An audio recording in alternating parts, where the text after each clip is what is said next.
Hey, welcome back to Inside Rebel Football. I'm joined by offensive coordinator Coach Glenn Hunt, and Coach, you brought a couple of your offensive linemen with us tonight. Introduce them for us. All right, to my immediate left is our senior Y tackle. I think made his first start Friday night, played his tail off. Really proud of him.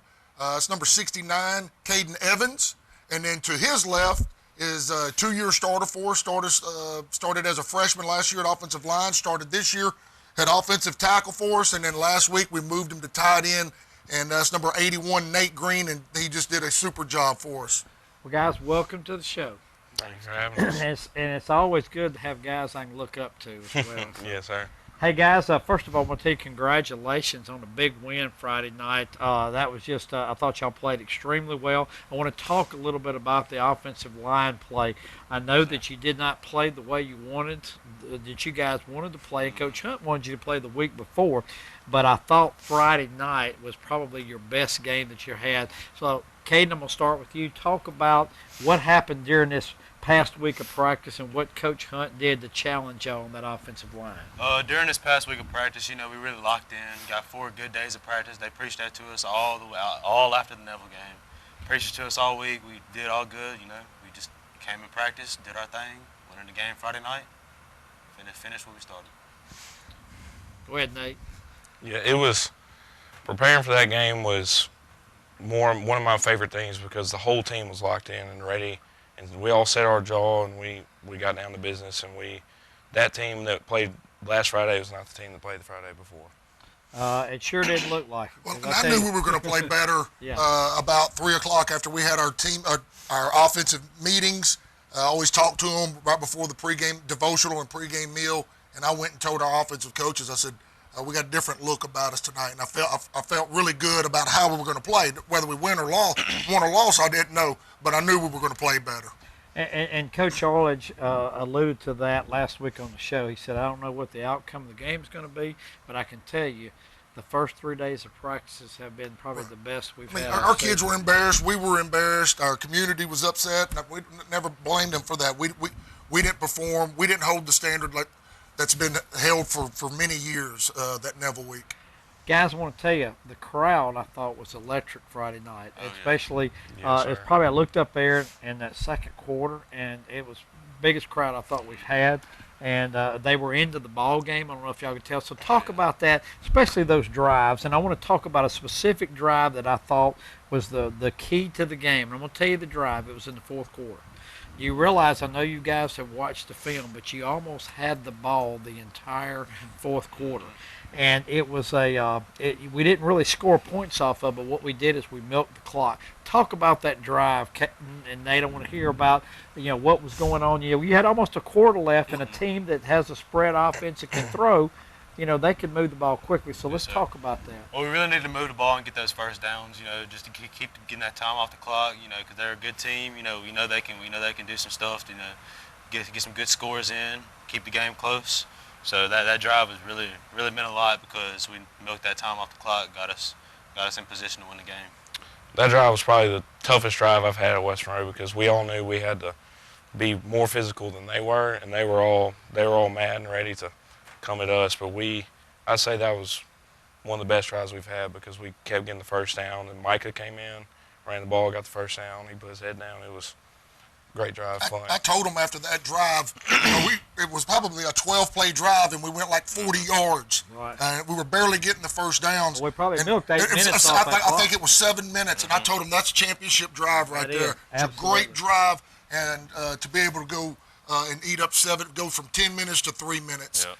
And I really think that, we were trying to, I knew you guys were trying to milk the clock on the side, but, Coach Hunt, it looks like to me, we could have scored on that drive if we wanted to. We could have thrown the ball. They were Could've thrown daring the us. ball. We could have thrown the ball Right. to Nate. They had just quit because they started the game. They played different than they did last year. Their secondary was a little softer, a little backed off. And as the game came along, and as we were able to run the football, those outside safety and the free safety got more involved, and that's why we were able to hit Brett and then Nate for the touchdowns. Let's talk about that touchdown to Nate. first and goal, I think on the 9 or 10. It was just inside. It was the on 10 yard. 14. 14. We had Okay, just it's a little fumbled the out- snap That's right. on first down. It was first and goal, and then we got the ball Right. moved back. And then we fumbled the snap. But what a great call! I mean, it just looked when we looked up, Nate, and I was telling you, you were so wide open Yes, sir. that I was concerned that you would drop the ball because you were so wide open. Yes, was sir. too. I was nervous. That's It his was first catch, first touchdown in his career. Yes, That's sir. awesome. Now I got to ask this because we're on the air, and I hope your two brothers are going to watch this. But first Green to score a touchdown at West Monroe High School. Second. Rylan Second. scored. Rylan did Rylan score. scored. Rylan Yes, had sir. seven Hey, Rylan for his had a couple sophomore of year. Yes, sir. He did. It was unbelievable experience. Caden, I know that you got to start Friday night. Tell me what it's like for a kid that like you that has worked his tail off so hard, and then we're playing the biggest game to date at West Monroe High School, and you're getting the start. Tell me the emotions that went through your mind in that. I was very excited, get out there and play with my brothers, just get out there and start, come on the field first, set the tone for the game. We came out there, we set the tone, scored us a touchdown, got right, did our thing. I told him on Sunday that he was starting, and it was the offensive line group. I said, Caden's not the most athletic, gifted offensive lineman we got, but the one thing I know that he'll do is he'll fight. And that's what we lost that fighting edge against Neville. We just went through the motions. And so we brought Mace back to the O-line. He's a fighter. Right. Caden, the O-line, he's a fighter. I want guys in there that'll fight to the end, and I think that's what we got right now. Well, Friday night you had it, Coach. It was. I thought the offensive line you guys played phenomenal. And we just got to continue to get better. We can't just sit on the laurels and rest and think Yes, sir. about what we did last week. It's just progress. It's a ladder that we got to keep climbing. Guys, I want to ask you a question. Run blocking and pass blocking. What's the easiest, or what's the hardest? Run blocking or pass blocking, Kate? I think as a tackle, probably pass blocking, because when you're always going to go against a good DN. Right. When DNs have the edge and you're trying to get out there, they can do it. They can do anything to you out there. You just got to stay on your island. I got you. Now, Nate, I know you moved to tight end. Yes, sir. And I know now that you're getting to release for passes, but let's just say that you're going to stay in and block this time, so you can answer that, being that you got to block. Yes, sir. Pass blocking is tough because, especially the guy I was going against Friday night, he was the toughest guy I've ever played against, and you never know what they're going to do. They can pull you anything, and He was a it's little tough. small guy too. So Yes, we're only sir. going to be out athleted with our defensive ends, and he's also got to pick up blitzes off of the corner blitz or safety blitz, so it's tough. But we see a bunch of it in practice with Coach Arledge when we scrimmage him, and he's done a great job these last 2 weeks of practice.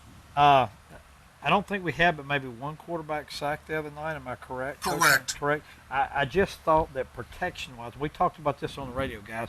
I thought protection was good. I thought y'all blocked well, run blocked well against a line that was bigger than Yeah. you guys Yes, were. sir. But I really thought you guys played an outstanding game. We appreciate Yes, it. sir. Thank you Thank so you. much, and thank you for supporting O-line through the years on the radio. It really Yes, means sir. a lot Well, to these and I'm the guys. guy that one of the guys that always, usually once or twice a game, I like to call all y'all's names out on the offensive line on the radio, especially Yes, after sir. we just scored a touchdown, because I think it's important to give you guys the recognition y'all appreciate it. deserve on Thank Saturday. you. Thank Yes, sir. All right, guys, we got another tough game Friday night against West Washita. We'll be back at Rebel Stadium, so we got to take care of business there, and I look forward to seeing y'all on the sidelines. See you, Yes, sir. Friday Yes, night. sir.